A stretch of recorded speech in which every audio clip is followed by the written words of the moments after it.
이 정교인 큐티 캐데미나 1년에 한 번 혹은 두 번을 하려고 그랬는데 제가 놓친 게 작년에 했다고 생각을 했는데 작년에 안 했더라고요. 2024년 11월 달에 하고요. 작년은 건너뛰고 올해 2월 달에 다시 하게 됩니다. 그래서 제가 재작년에 했던 자료들 쭉 살펴봤더니 저도 새롭더라고요. 그래서 이게 자주 안 보면 이게 큐티법 잃어버리고 또 헤맬 수 있어서 오늘 여러분하고 작년에 했던 것도 조금 살펴보겠지만 조금 더 깊게 말씀 묵상법을 좀 다뤄보려고 합니다. 몇 년 전에 어떤 분이 저를 찾아오셨습니다. 찾아오셔서 저에게 개인적으로 상담을 하셨습니다. 뭐 이런저런 어려운 일을 되게 겪으셨는데 한마디로 표현하면 뭘 해야 될지 어떻게 해야 될지 모르겠다는 겁니다. 그래서 하나님께서 원하시는 것, 하나님께서 말씀하시는 것, 또 하나님께서 밝혀주시는 것들을 하면 되잖아요. 우리는 그런 거를 물어봤어요.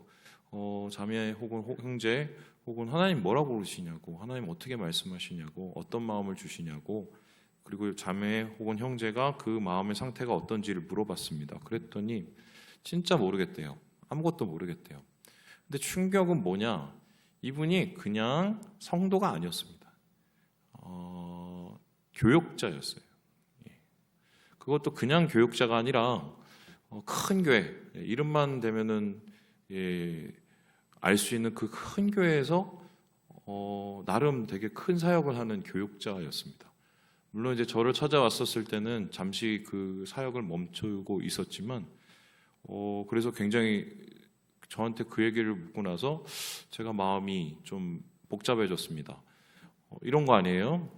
쉽게 설명하면 제가 매주마다 말씀을 전합니다. 그러기 위해서는 말씀을 준비하죠. 말씀 준비에 제일 중요한 건 연구라고 생각하지만 그게 아니라요. 사실 말씀 준비의 가장 핵심은 묵상입니다. 묵상을 통해서 메시지를 발견하고 그 메시지를 연구를 통해서 다듬는 게 이게 말씀 준비예요. 그러니까 이제 생각보다 오래 걸리는 게 단순히 뭐 해답 찾듯이 주석 찾고 못 찾고 이래서 뭐 1번, 2번, 3번 그러면은 뭐 쉽죠. 이거 리포트 쓰는 거니까. 그런데 묵상이 기초가 돼야 되거든요. 근데 이제 이분 같은 경우 생각을 해보면 매주 말씀을 전했단 말입니다. 그러면은 매주 성도들한테 이거는 이렇고 저거는 이렇고 하나님은 이렇고 우리는 이렇고 하나님이 원하시는 건 이렇고 그렇게 얘기를 하고 또 말씀을 나눴던 거예요. 근데 정작 자신은 그 말씀 속에서 하나님의 음성을 들었어요? 못 들었어요? 못 듣는 겁니다. 그리고는 성경을 찾든 뭐 기도를 하든 뭔가 만족되지 않는 마음에 문제가 있어서 막 한마디로 영적으로 완전히 침체되고 탈진된 상태가 돼버린 거죠. 자, 그러면은 이런 상황에서 여러분은 어떻게 여러분은 상담을 하고 어떻게 해답을 좀 찾아줄 수 있을까요? 일단은 제가 그분을 위해서 기도를 했습니다. 한 달가량 하나님께 기도를 했어요. 뭐 저는 뭐 판단을 할 수가 없으니까요. 뭐 제가 개인적으로 무슨 판단을 하고 조사를 하고 이렇게 해서 뭐 해답을 내는 거는 요즘에 AI가 훨씬 잘하기 때문에 굳이 저를 통해서 할 필요가 있겠습니까? 그래서 그분을 위해서 이렇게 기도를 하는데 하나님께서 저한테 말씀을 하시기를 마음 가운데 그런 감동을 주셨어요. 그 시편 62편 말씀인가요? 잠잠히 하나님을 바라보라는 말씀을 주셨습니다. 근데 그런데도 제가 그 분을 만나서 이게 뭔 뜻인지는 잘 모르겠는데 우리 선생님을 위해서 내가 기도를 하는데 하나님께서 잠잠히 하나님을 바라보라고 하셨다고 이렇게 말씀을 했더니 그분이 갑자기 감동을 하시면서 목사님 이제야 제 하나님 말씀을 들었습니다. 이제 제 마음이 이제 다 풀립니다. 이제 해결이 다 됐습니다. 이렇게 말을 했으면 얼마나 좋겠냐면 그게 무슨 말이냐고 저한테 묻는 거예요. 그래서 아니 저는 모르죠. 저 하나님께서 기도하는데 그 말씀을 묵상하게 하시고 자매 혹은 형제 혹은 교육자 혹은 그 분을 생각나게 하시고 선생님 생각나게 하셔서 그거 말씀을 저한테 주셔서 드리는 거라고 얘기를 했습니다. 그래서 뭐 이런저런 얘기를 더 많이 하고 가셨는데 중요한 거는 해결이 안 나는 거예요. 왜 해결이 안 났을까요? 여러분 어떻게 생각하십니까? 마음에 들지가 않는 겁니다. 여러분, 말씀을 어떻게 생각하십니까? 제가 주일날에 이번 주는 좀 이상한 분들에 대한 얘기와 또 바른 신앙에 대한 얘기를 하려고 좀 준비를 하고 있는데요. 소위 말해서 이제 기도원 같은 데 가면은 직통 계시 받는 분들이 있습니다. 제가 한때 그런 분들한테 굉장히 꽂혀서 용하다는 직통 계시 하시는 분들 제가 쫓아다닌 적이 있습니다. 그리고 이분들이 나한테 어떻게 얘기를 하는지 궁금하고 저도 거기서 뭔가 답을 찾으려고 막 그랬었어요. 그런데 소위 말해서 직통 계시라는 분들이 물론 기도를 열심히 하고 뭔가 메시지를 주시는 분도 적잖이 있었지만 대부분의 경우는 제가 볼 때는 자신의 감상과 감정과 또 사람을 여러 가지 겪으면서 얻은 데이터에 의한 얘기들을 해주시더라고요. 그래서 그 얘기를 듣고 이건 아닌 것 같은데 얘기하는데 중요한 건 뭐냐면 그 얘기를 듣고 나면 그게 맞다고 저한테 계속 우겨서 갈 때는 그 얘기가 무조건 맞는 것처럼 하고 돌아가게 만드는 제가 이런 거를 경험을 했어요. 그리고 나서 제가 집으로 가면서 괴리감이 느껴진 게 내가 왜 여기를 왔지? 내가 뭘 찾아 여기를 왔지? 내 삶 속에서 하나님께서 말씀하시는 음성을 제가 직접 들을 수는 없을까? 그렇게 고민을 했습니다. 그런데 신대원 가고 또 여러 가지로 또 사역을 겪고 여러 가지 또 경험을 쌓으면서 얻어낸 결론은 뭐냐? 우리 안에 드는 어떤 기도할 때 드려지는 그런 감상, 또 감정, 또 우리의 하나님의 흔적, 음성이라는 것조차도 어떤 것이 절대적이고 어떤 것이 커다랗게 보일지라도 사실은 이거 이상은 없어요. 제일 중요한 건 뭐냐면 하나님의 말씀 속에서 거기에서 말씀하시는 하나님이시거든요. 그래서 성경은 최종적인 계시이기 때문에 그 계시란 건 뭐냐면 이 이후에 제가 어느 날 피를 받아서 기도를 하다가 성민아 받아 적어라 그래서 막 적었는데 그래서 그 후에 67권이 나오면서 성민복음 이렇게 돼요 안 돼요? 안 된다는 거예요. 그러면 66권 안에 사실은 하나님께서 우리 인간들, 우리의 삶, 우리의 모든 사람들에게 하실 말씀들을 다 이미 적어 놓으셨거든요. 중요한 건 뭐냐면 거기서 우리가 음성을 찾아내야 돼요.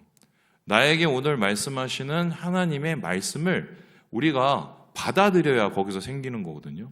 그런데 우리는 왜 이걸 못하냐? 첫 번째, 잘 안 읽고요. 두 번째, 읽어도 마음에 안 들고요. 마음에 안 들면 어떻습니까? 한마디로 내 마음속에서 그걸 받아들이질 않는 겁니다. 이렇게 되는 경우는 묵상의 준비가 전혀 1도 되어 있지 않는 거예요. 그래서 사실은 성경 묵상, 큐티 어떻게 해야 되느냐? 큐티 방법 제가 좀 이따가 좀 더 쉽게 말씀드리겠지만 여러 방법들이 있지만 제일 중요한 건 태도와 중심이에요. 말씀에 대해서 우리 어떤 태도와 어떤 중심을 가지고 이 말씀을 대하느냐가 되게 중요하거든요. 그래서 오늘 큐티 말씀 묵상에 대한 얘기를 제일 처음에 할 때 레벨업, 우리의 큐티의 깊이를 더하기 위해서는 말씀을 대하는 우리의 태도부터 먼저 좀 얘기를 하고 싶어요. 자, 그러면 우리는 말씀을 어떻게 대하고 말씀을 어떻게 들어야 될까요? 여기에 대해서 해답을 우리가 찾을 수 있는 것은 바로 말씀 그 자체입니다. 성경 66권 안에는 하나님의 말씀을 어떻게 대해야 되는지를 우리에게 설명해 주고 있어요. 비유와 정의를 통해서 설명을 해주는데 여러 가지의 비유와 여러 가지의 정의가 있지만 저는 오늘 말씀 묵상의 제일 중요한 한 7가지를 여러분한테 먼저 소개하고 싶습니다. 여러분 여기 살펴보면은 여기 시커먼 거 있죠? 이거 긁어도 안 나오는데 일부러 그렇게 만드는 거예요. 자, 7가지를 한번 살펴보는데 첫 번째 한번 우리 같이 한번 읽어보겠습니다. 시작! 말씀은 감동이다. 우리 디모데후서 읽어보죠. 모든 성경은 하나님의 감동으로 된 것으로 교훈과 책망과 바르게 함과 의로 교육하기에 유익하니 말씀은 머리로 읽으면 답이 안 나옵니다. 말씀은 우리의 마음으로 읽어내야 됩니다. 우리의 머리로 이해를 한 것에서 끝나버리면 아무런 열매를 얻을 수가 없어요. 그것이 우리의 마음을 터치해야 돼요. 왜냐하면 이 말씀 자체가 누구의 감동으로 썼어요? 하나님의 감동을 통해서 하나님의 마음으로 쓴 우리를 향한 글이기 때문입니다. 자, 그렇다면은 하나님의 감동을 통해서 썼다. 그럼 우리의 마음속에 그것을 읽기 위해서는 어떻게 됩니까? 우리가 말씀을 읽기 전에 하나님의 감동을 구해야 되죠. 그 하나님의 감동을 구하는 방법이 뭐죠? 기도를 통해서 하나님 앞에 먼저 기도하죠. 하나님, 이 말씀을 내가 오늘 읽으려고 하는데 성령님께서 내 마음을 열어주시고 내 마음을 움직여 주셔서 하나님이 나에게 무엇을 말씀하시는지를 보게 해주세요. 바로 성경은 감동을 통해서 먼저 읽어야 된다고 성경에서 말씀이 얘기하고 있어요. 자, 그러면 두 번째로 성경이 말하는 말씀 어떻게 얘기하고 있나요? 같이 한번 읽어봅니다. 시작. 말씀은 밥이다. 그렇게 감동으로 읽는 것이 하나님께서는 뭐라고 그러냐면 밥이라고 얘기하는데요. 우리 함께 마태복음 말씀 읽어봅니다. 시작.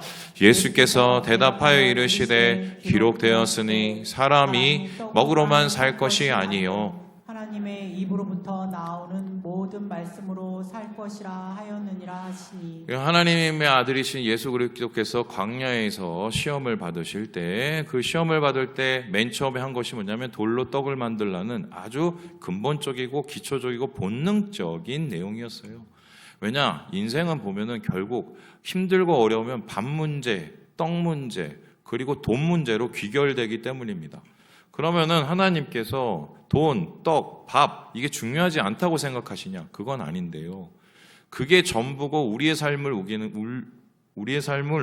이끄는 것이 되면 그거는 신자가 아니에요. 어떠한 가치를 내세워도 우리는 하나님의 말씀으로 살아야 된다고 얘기해요. 그 소리는 뭐냐? 밥만 먹고 살고 일주일을 살면 그것은 그냥 돼지만 됩니다. 하지만 우리의 삶 속에서 하나님이 무엇을 원하시는지 하나님의 마음이 무엇인지를 찾고 살아야 우리의 삶 속에서 영적인 부요함이 나타나게 되는 것이죠. 그래서 말씀 묵상은 어떻게 해야 되느냐? 매일 해야 됩니다. 매일. 필 받은 때 한다고 우리가 그 필을 가지고 무슨 360 살 수 있는 게 아니에요. 그런데 인생을 보면 어떤 분은 52일만 1년에 말씀을 먹으시는 분이 있습니다. 제가 제 방에 목양실에 멍충이라는 그 거북이를 키우고 있는데요. 하루에 한 번씩 밥을 줍니다. 그런데 제가 주기가 좀 힘들어서 이 자동으로 돌아가게 이렇게 만들어 놨는데 가끔씩 이게 이상이 생기면 이게 밥이 제대로 안 나와요. 그런데 신기한 건 뭔지 아십니까? 좀 이게 들어가면, 이게 거짓말 아니에요. 이 비린내 같은 이상한 냄새가 되게 많이 나고요. 어떤 날은 또 가보면은 걔가 나를 이렇게 빤히 쳐다보고 있습니다. 안 믿겠지만 진짜예요. 그래서 체크를 해보면 뭐가 안 들어갔어요? 밥이 안 들어갔어요. 우리도 마찬가지인데 멍충이도 알거든요. 우리의 삶에 왜 뭔가 문제가 되고 뭔가 참 팍팍하고 해결이 안 되면 뭐를 안 먹어서요? 말씀을 안 먹어서 그런 거예요. 그래서 하나님께서는 우리에게 말씀 먹고 살라고 이야기를 하고 있습니다. 매일요. 세 번째로 성경은 말씀에 대해서 뭐라고 얘기했습니까? 같이 한번 읽어보죠. 시작. 말씀은 빛이다. 빛은 밝혀주죠. 인도해주죠. 이끌어주죠. 말 그대로 내 삶 속에서 어떻게 무엇으로 어떤 길을 가야 될지를 이것이 옳고 그른지를 알 수 있는 것은 말씀을 통해서 판단을 하게 됩니다. 그래서 말씀은 우리에게 가치관이에요. 무엇이 옳고 무엇이 그른지를 보게 합니다. 그리고 내가 어떤 것이 더 중요하고 어떤 것이 중요하지 않은지를 알게 만들죠. 그래서 예수님께서는 이 말씀의 빛으로 세상에 오셨고 진단하고 어둡고 그리고 탁하고 옳지 않은 것을 분별해내신다고 그러셨거든요. 말씀을 통해서 우리는 구해야 될 것 중에 하나, 하나님 무엇이 주님의 뜻입니까? 오늘 내가 주님과 함께 어떤 길을 가기 원하십니까? 이게 바로 묵상의 또 한 포인트예요. 자, 그렇다면 성경은 말씀에 대해서 뭐라고 얘기를 하고 있습니까? 같이 한번 네 번째 읽어보겠습니다. 네 번째요. 시작. 말씀은 거울이다. 말씀을 가지고 거울이라고 하는데요. 우리 야고보서 이건 말씀 한번 읽어보도록 하겠습니다. 시작. 누구든지 말씀을 듣고 행하지 아니하면 그는 거울로 자기의 생긴 얼굴을 보는 사람과 같아서 제 자신을 보고 가서 그 모습이 어떠했는지를 곧 잊어버리거니와. 말씀을 통해서 거울을 본다고 합니다. 거울을 보는 이유는 내 얼굴을 보기 위해서죠. 제가 가끔씩 전도사님한테 가끔씩 얘기를 듣는 게, 목사님 수염을 더 깎으셔야 될 것 같아요. 그래서 저는 잘 안 보니까요, 제 얼굴을. 근데 이제 보면은 이렇게 수염이 저녁에 이렇게 자라나 있어요. 예. 안 보니까 모르죠. 뭐가 묻었는지도 모르죠. 근데 재밌는 것은 예수 믿으면서 살면서 거울 보기를 잘 안 하고 말씀 보기를 안 하면 자기가 지금 어떤 모습인지를 까먹게 됩니다. 그럼 말씀을 통해서 우리가 거울 보듯이 내 모습을 본다는 건 뭡니까? 한마디로 객관적으로 말씀에 있는 여러 인물들과 상황을 나에게 한번 대입해 보는 거죠. 뭐 대표적으로 이런 거 아닙니까? 사울과 다윗의 문제, 뭐 그들의 싸움에 대한 얘기를 나타냈을 때 사람들은 항상 다윗 편이 돼서 나는 다윗과 같은 사람이야, 나는 다윗과 같이 핍박을 받아, 나는 다윗과 같이 하나님이 도와주셔야 돼, 이러고 말씀 묵상을 끝내시는 분이 있습니다. 그런 분의 말씀 묵상은 위로는 될 수 있으나 그분한테, 그분의 인생에, 그분의 신앙에 거의 도움이 안 될 거예요. 왜냐하면은 자기의 얼굴을 그 말씀 속에서 전혀 보지를 못하기 때문입니다. 여러분, 그렇게 좋아하는 다윗조차도 나중에 사울처럼 죄 짓죠? 사람 죽이죠? 하나님 배신 때리죠? 사람은요, 굉장히 입체적인 거예요. 여러분을 착한 사람이라고 절대 생각하지 마세요. 저는 다시 한번 말씀드리지만 사람은 안 믿습니다. 교인을 안 믿어요. 단지 사랑하려고 노력할 뿐입니다. 그래서 저희 예지가 한번 물었어. 그럼 아빠는 나도 안 믿어? 그래서 나 너 안 믿어. 저 안 믿어요. 왜냐면 저 자신도 못 믿는데 어떻게 믿습니까? 제가 제 자신의 얼굴을 보고 말씀 속에서 사울의 모습 속에서 저의 부족함도 깨닫고 사무엘의 모습을 통해서 저의 또 나가야 될 바를 깨닫고 이렇게 하지를 않으면 사람은요, 지독하게 자기중심적이 돼서 자기한텐 관대하고 남한텐 굉장히 옹졸한 그런 존재가 돼버리거든요. 그래서 말씀은요, 우리에게 거울로서 객관적으로 우리의 모습을 보게 만드는 겁니다. 제일 중요한 거는 바로 5번째인데요. 같이 한번 읽어보겠습니다. 시작. 말씀은 칼이다. 이렇게 거울을 보죠. 자기 모습 봅니다. 그리고는 빛으로 뭐가 옳고 그른지를 판단하게 되죠. 그 다음에 뭘 해야 됩니까? 여기에 대해서 히브리서는 이렇게 얘기를 하는데 같이 한번 읽어보겠습니다. 시작. 하나님의 말씀은 살아있고 활력이 있어 좌우에 날선 어떤 검보다 예리하여 혼과 영과 및 관절과 골수를 찔러 쪼개기까지 하며 또 마음의 생각과 뜻을 판단하나니. 칼이래요. 그런데 칼이 뭘 하고 있습니까? 쪼개고 어떻게 한대요? 찌른대요. 자, 우리 형제 자매 부부는 되고요. 생판 모르거나 조금 알신 분은 안 되고요. 우리 자매는 자매끼리, 형제는 형제끼리는 가능을 합니다. 우리 같이 한번 이렇게 손가락을 들어보겠습니다. 자, 한번 들어보세요. 자, 옆 사람을 보세요. 사정없이 이제 옆구리를 한번 찔러보겠습니다. 시작! 찔러보세요. 네. 괴롭죠? 괴롭죠? 네. 칼이에요, 성경은. 말씀은 칼이에요. 말씀이 하는 가장 중요한 게 뭐냐? 우리를 괴롭히는 일입니다. 우리를 찔리게 하죠. 왜 찔립니까? 그 찔림을 통해서 우리가 뭔가 문제가 있고 바꿔야 되는 걸 보게 만드는 거예요. 요즘 메스죠. 그래서 이 작업을 가지고 히브리서 그 4장 13절에 뭐라고 그러냐면요, 우리를 발가벗긴다고 얘기를 합니다. 그래서 성경을 읽고 말씀 묵상을 할 때 제일 중요한 게 뭔지 아십니까? 말씀 앞에서 발가벗겨져야 됩니다. 그런데 우리가 하는 제일 많은 실수 중에 하나가 뭐냐? 말씀은 말씀이고 은혜는 이 은혜고 나는 나고, 그 말씀을 막 해석을 합니다. 말씀은 이런 뜻이라고 막 말을 합니다. 그리고는 거기에 뭐가 없어요? 내가 없어요. 이랬던 사람들이 있어요. 누굽니까? 바리새인들이에요. 말씀을 너무 많이 알아요. 해석을 너무 알아요. 달달달달 외워요. 근데 그의 삶에 변화는 있습니까? 없습니까? 없지요. 그런 상황을 가지고 뭐라고 그러죠? 외식이라고 합니다. 외식이 낳는 결과를 위선이라고 합니다. 위선이 낳는 결과는 멸망입니다. 왜요? 말씀의 칼을 제대로 받아들이지 않아서 그래요. 뭐 그 여러분 아시죠? 옛날에 친구에서 고마해라. 많이 먹었다 아니가. 많이 먹어야 돼요. 하나님께서 말씀을 통해서 찔리는 거를 많이 먹어야 됩니다. 저는 진짜 이 말씀의 기능 중에 가장 큰 게 바로 이거라고 생각을 해요.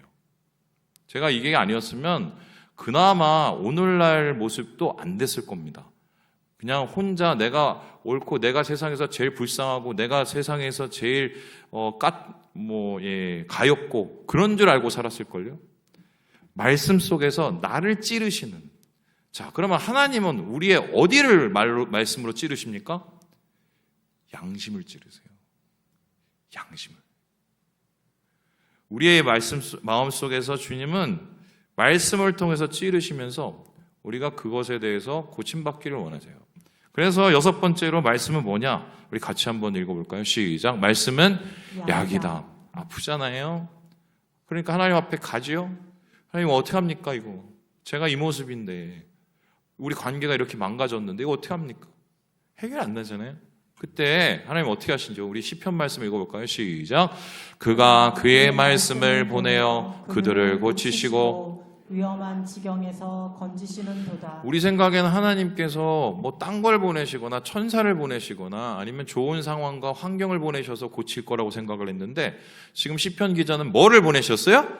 말씀을 먼저 보내신대요. 말씀을 고치시는 거예요. 여러분 엘리야 보세요. 엘리야가 이세벨이 무서워서 도망갑니다. 그 도망간 끝에 어떻게 됩니까? 한마디로 나 이제 죽을래요, 배째요 막 그럽니다. 그래서 하나님께서 얘야 왜 그러니 밥이나 먹어. 그리고 막 얼음 얹어주고 마사지까지 해줍니다. 자, 엘리야가 하나님 앞에 그렇게 마사지도 받고 밥도 먹었고 나서 엘리야가 변했습니까? 안 변했어요. 심지어는 하나님 앞에서 하나님의 막 엄청난 영광과 역사와 또 엄청난 하나님의 지진과 불을 다 봅니다. 역사를 보죠. 변했나요? 안 변합니다. 엘리야는 언제 변했습니까? 말씀이 그의 마음 가운데 두들겼을 때 변했어요. 내가 왜 여기 있냐? 엘리야야. 그래서 말씀을 통해서 우리의 마음이 먼저 해결이 돼야 삶이 해결되는 거예요. 그 분 같은 경우는 문제가 뭐였냐? 자기의 아픔, 자기의 약점에 빠져서 자기를 세상에서 제일 가련한 사람으로 보고 이미 하나님께서 내게 말씀하실 거를 정해놔요. 요거를 해야 내가 해결한다고 생각을 하면서 정해놔요. 근데 하나님의 뜻이 그게 아니라 그렇게 하면 고침을 못 받거든요. 그러니 이거는 그냥 평행선이죠. 그래서 우리는 찔림을 받은 그곳에 주님 앞에 있는 모습 그대로 나갈 때 하나님이 우리의 마음을 만지시고 말씀으로 고쳐주시는 것을 경험하게 되는 것입니다. 자, 그러면 말씀으로 고치실 때 우리의 마음이 따뜻해지고 행복해지고 그럴까요? 여러분 아까진기 아시죠? 아까진기 빨간 약 바르면은 갑자기 막 마음이 행복해지고 마음이 따뜻해집니까? 따갑죠? 때때로는 말씀이 따가울 수 있어요. 근데 그걸 견뎌내면 고쳐집니다. 그래서 성경 우리에게 말씀을 약이라고 하죠. 그럼 마지막으로 성경은 우리에게 말씀을 뭐라고 얘기할까요? 같이 한번 읽어봅니다. 시작. 말씀은 씨앗이다. 하나님의 말씀이 임합니다. 그리고 하나님이 나를 찌르셔서 회개를 합니다. 그런데 재밌는 건요. 바로 변하거나 역사하거나 뭔가 해결이 안 될 때가 너무 많아요. 제가 그랬어요. 제가 옛날에 말씀드렸죠. 저 귀로 정말 하나님 음성 제 인생에서 딱 한 번 들었어요. 일어나라. 7번을 들었는데 저는 그 음성을 듣고 제 인생이 뭔가 새롭게 다 바뀔 줄 알았어요. 아니에요. 그 다음날 눈 뜨고 봤는데 별로 변한 거 하나도 없었어요. 제가 그때 고민이 있었어요. 왜 아무 일도 안 일어나지? 나중에 몇 년 후에 알게 됐습니다. 그게 하나님이 내 마음에 시작한 일일이었어요. 일일. 씨앗이 우리의 마음에 떨어지죠. 말씀처럼. 그럼 어떻게 돼요? 싹이 트죠. 줄기가 올라오죠. 가지가 나오죠. 그리고 잎이 나오죠. 열매가. 하나님의 말씀이 우리의 마음속에 임해서 조금씩 삶을 통해서 자라나고 열매 맺고 변해가고 말씀은 하나님의 과정 속에서 일어나고 있는 것이다. 성경은 이렇게 이야기를 하고 있습니다. 그래서 결국 칼이고 약이고 씨앗이고 또 우리의 감동이고 밥이고 빛인 이 거울인 이 말씀을 매일매일 묵상하기 얼마나 중요하냐? 거기서 바로 하나님을 만나야 되는 겁니다. 그게 바로 말씀 묵상이에요. quiet time. 하나님을 조용한 가운데 말씀을 듣는 거죠. 자, 그렇다면은 실제적으로 말씀 묵상을 어떻게 해야 되느냐? 이거 여러분 아마 기억하실 텐데, 기억 못 하셔도 상관없습니다. 그래야 제가 먹고 사니까요. 자, 여호수아 1장 8절의 말씀을 같이 한번 읽어보도록 하겠습니다. 시작. 이 율법책을 내 입에서 떠나지 말게 하며 주야로 그것을 묵상하여 그 안에 기록된 대로 다 지켜 행하라. 그리하면 내 길이 평탄하게 될 것이며 내가 형통하리라. 여호수아가 이제 지도자가 된 다음에 모세가 없으니까 되게 힘들고 두려웠단 말이죠. 그때 하나님의 사자가 나타나서 여호수아에게 코칭을 합니다. 너 되게 지금 불안하고 힘들고 어렵지? 그리고 싸움을 어떻게 할까 되게 걱정되지? 모세가 없어서 그렇지? 모세 대신에 이제는 붙잡을 게 있어. 그게 뭐죠? 말씀이에요. 그러면 그 말씀을 어떻게 붙잡고 사느냐? 옛날에는 모세가 시키면 하면 되는데 이제는 없잖아요. 그래서 그 말씀을 묵상하는 법, 붙잡고 사는 법을 가르쳐줬는데 다시 한번 보여주시죠. 내 입에서 떠나가게 하지 말다. 한마디로 계속 읽어야 되는 거죠. 읍조리죠. 이게 말씀 묵상의 제일 기초예요. 그리고 그것을 묵상한다. 되새김질을 하죠. 마음속에 새기죠. 그리고 어떻게 기록된 대로 기록을 하지요. 그리고 어떻게 다 지켜 행하라. 실제적으로 우리의 삶 속에서 적용을 해나가죠. 그래서 여기 이 여호수아 1장 8절이 말씀 묵상의 가장 기초적인 행동입니다. 그래서 이것을 한마디로 표현하면 다음과 같은데 보여주시죠. 읽듯 정말이라고 합니다. 우리 같이 한번 해볼까요? 읽듯 정말. 힘들죠? 다시 한번 하겠습니다. 읽듯 정말. 읽듯 정말. 네, 제가 이거 다른 말로 바꾸고 싶은데 혹시 좋은 거 있으면 얘기를 해주세요. 도대체 찾질 못해갖고 읽으냐. 그럼 말씀을 우리가 어떻게 묵상하냐. 맨 처음에 어떻게 해요? 읽어요. 읽습니다. 그럼 읽고 나서 그 말씀 속에서 하나님에게 물어보는 거죠. 하나님, 나에게 어떤 말씀 하시기 원하십니까? 그게 뭐예요? 들어요. 마음으로 듣습니다. 그리고는 듣고 난 다음에 하나님께서 말씀하신 걸 어떻게 해요? 적습니다. 새기는 과정이죠. 그리고 적는 것에서 끝나는 게 아니라 우리의 삶 속에서 말하고 행하는 과정, 순종하는 과정. 그래서 이 네 가지 단계가 바로 말씀 묵상의 기본적인 구조입니다. 다시 한번 해볼까요? 읽듯 정말. 크게요. 시작. 읽듯 정말. 예, 이제 그 얘기를 하겠는 거예요. 자, 그러면은 읽듯 정말 어떻게 읽어야 할까 보여주실까요? 반복해서 천천히 밑줄 치면서 읽어야 됩니다. 어떻게 해요?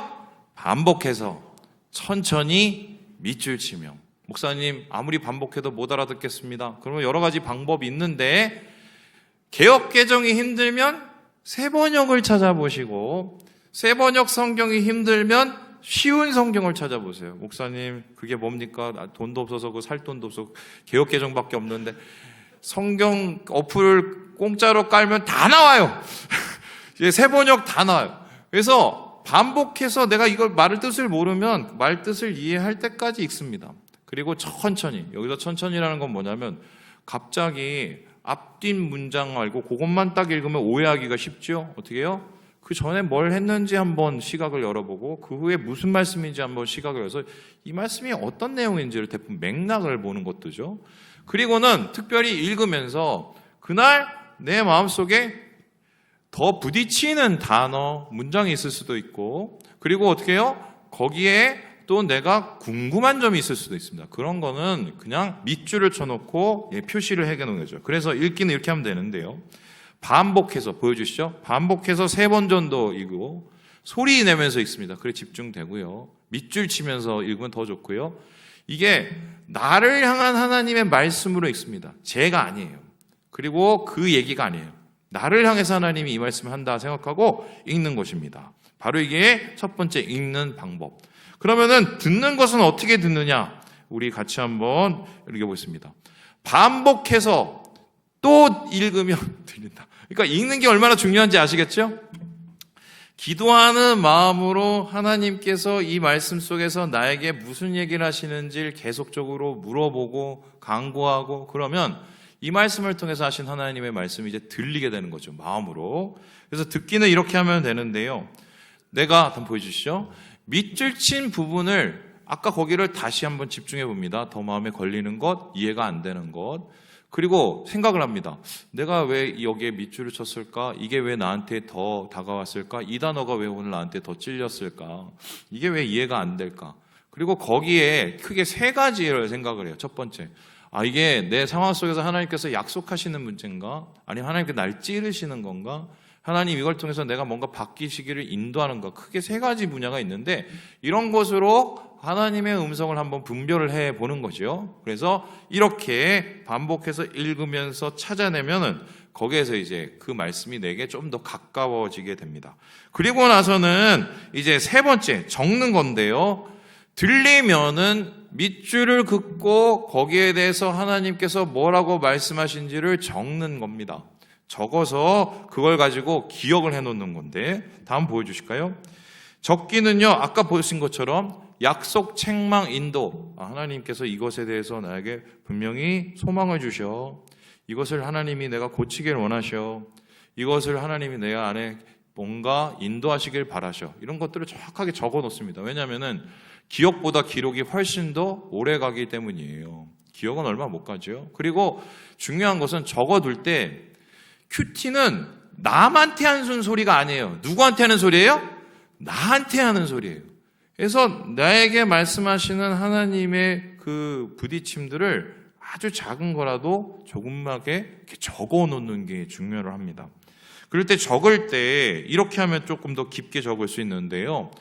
내가 오늘 지금 당장 적용해야 되는 것, 아니면 좀 오랜 시간을 통해서 내가 성품적으로 하나님께서 나에게 말씀하시는 것, 그리고 내가 지금 하나님께서 행동이 뭔가 의지적으로 변하기 원하는 것, 이런 거를 이제 원하는 겁니다. 이제 적어 놓는 거죠.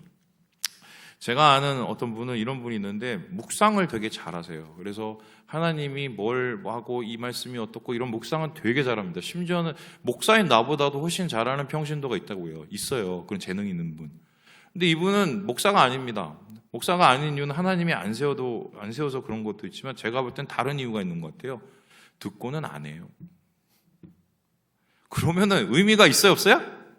없죠. 작은 거라도 하나님께서 말씀하시는 것들에 내가 반응하는 그 작업을 하기 위해서 우리가 적는 것입니다. 이렇게 적을 때 한번 보면 보여주시죠.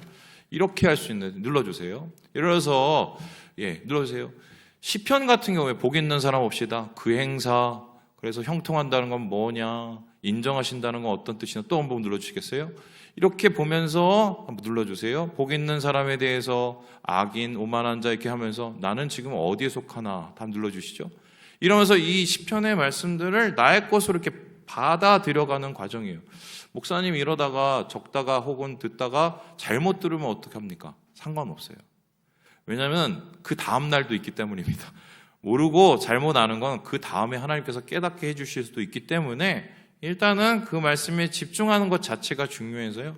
여러분 필기와 노트를 조금 활용하시는 게 사실은 굉장히 큐티에 좋다 이렇게 볼 수가 있습니다. 자, 그렇다면 이렇게 읽듯 적한 다음에 말을 해야겠죠. 그럼 어떤 말입니까? 적은 것을 누구에게? 하나님께 말을 하죠. 그게 뭐죠?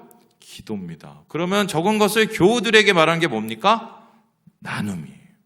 그래서 사실 큐티의 마무리는 뭐냐면 기도예요. 하나님, 이렇게 하나님께서 나에게 말씀하시니 하나님 이것이 이루어지기 원합니다. 제가 이것 내려놓게 해주세요. 내가 있는 그것들을 적어놓은 그것들을 다시 한번 적는 거죠. 말하는 거죠.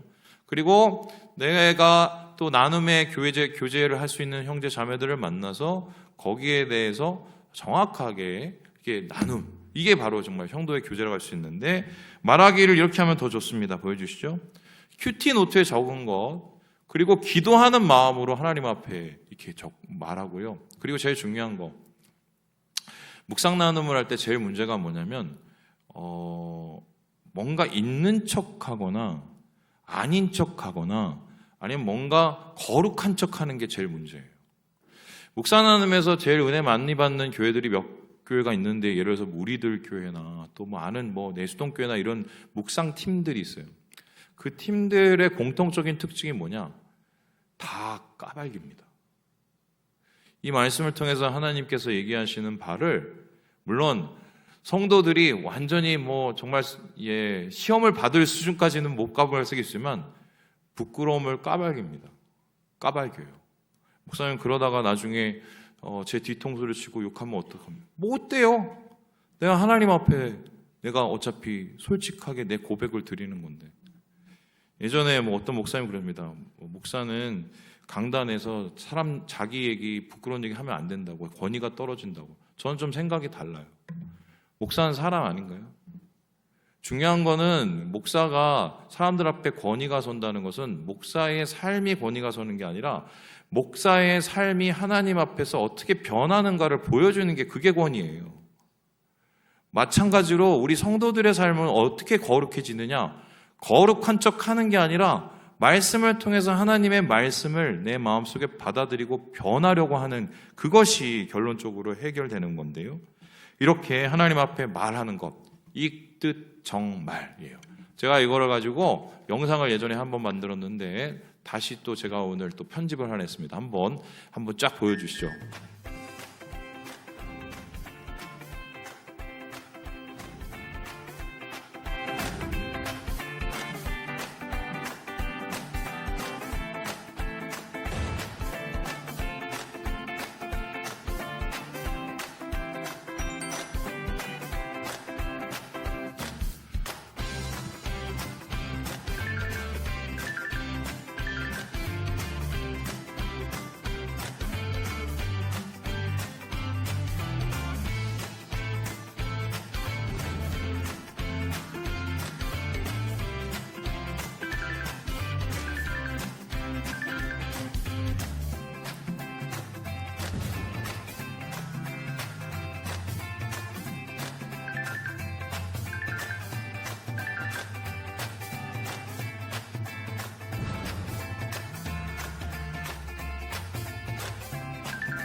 좀 정리가 되시나요?